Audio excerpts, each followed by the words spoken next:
Janet with Try It Like It Create It, and today I have a really fun technique for you. I have a stencil down on my table, and then I'm just putting a piece of copy paper on top of it, and then I am going to use 2 different colors of art crayons. Now these are made by Marabu, but there are others that are water soluble, and these are the 2 colors that I picked out. I don't know that they have names. It's a greenish color and a bluish color. If I find a name, if it's printed on here very small, okay, this one says aqua green, and this one, it could be granite. I'm not sure. I can't pronounce it. Gentian? Anyway, it's blue. All right, and so I'm going to start with the aqua green, and I'm just going to scribble on top of the paper, okay, just like so. And you can see that the stencil image is coming through, and that's interesting. However, I'm going to take a wet paintbrush here and just go over the top of this because they're water reactive, and I just want to get that as a background image. All right, so I'm just blending, not really caring about what that looks like. Now it is wet, so I'm going to dry it.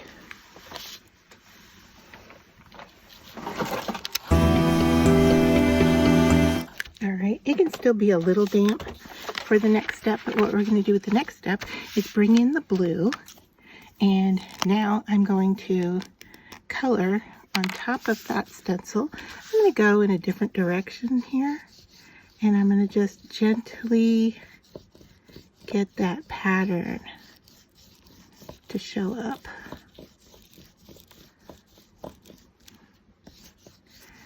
Now, because these can blend, I'm going to let this set to the side and really dry and cure.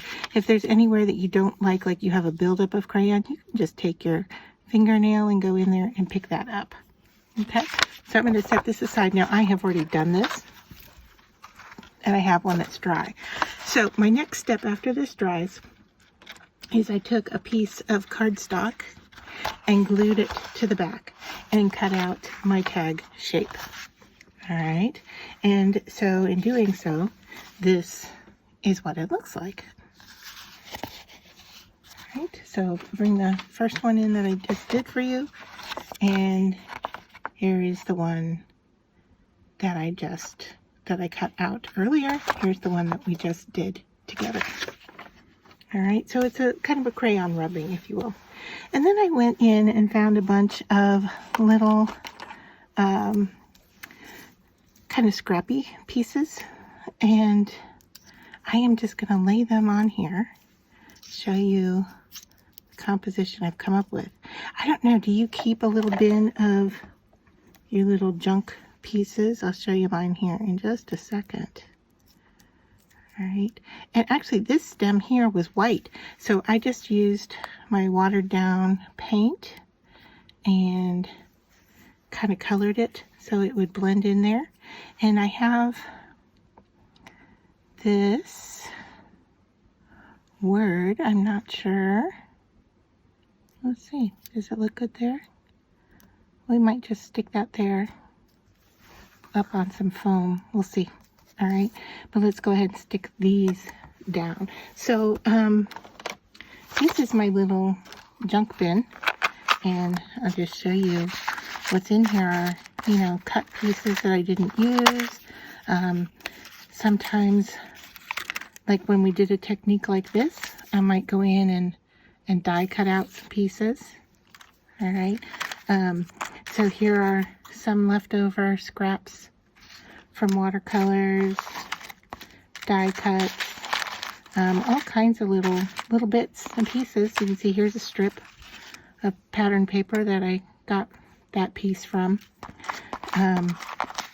So yeah, and even, you know, having them, whew, I'm dropping them, having little white pieces in here like this that has been embossed, you could do a rubbing on top of that with a color that needed to coordinate with what you're working on. So this is quite full, but I do save these fun little strips, and then I grab them from time to time to work with them.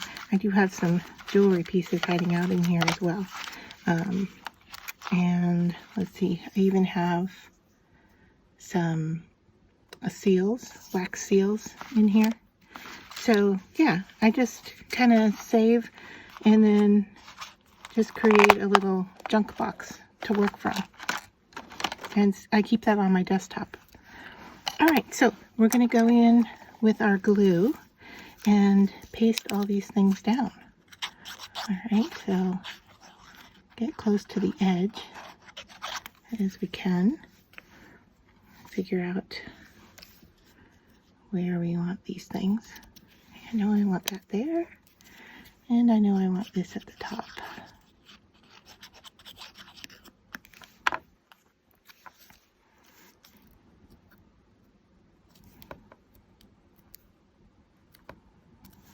All right, and then we have our little leaf pieces, and I like using, you know, pattern on top of pattern. So I had a scrapbook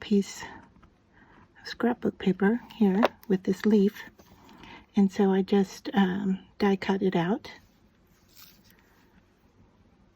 And if you have small die cut shapes, sometimes it's nice to keep a collection of those as well. I think I'm getting low on some of my die cut pieces, and this is one of my favorite little pieces that I said I cut out of white to begin with, and I don't know what I've done with the die. I'm gonna have to go digging for it, but this element works so well on so many different things. So if you have one that you like that is similar, I recommend cutting extras so that you have it on your desktop to work with.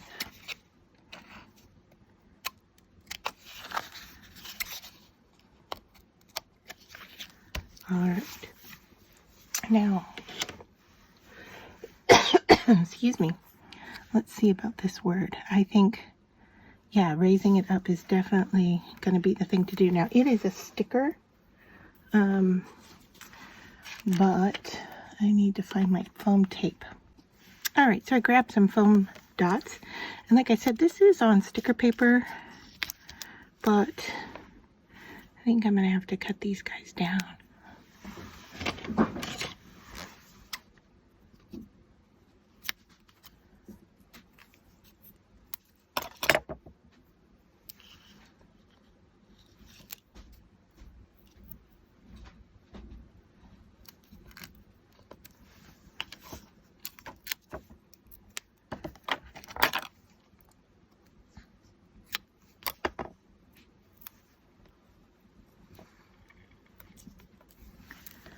All right.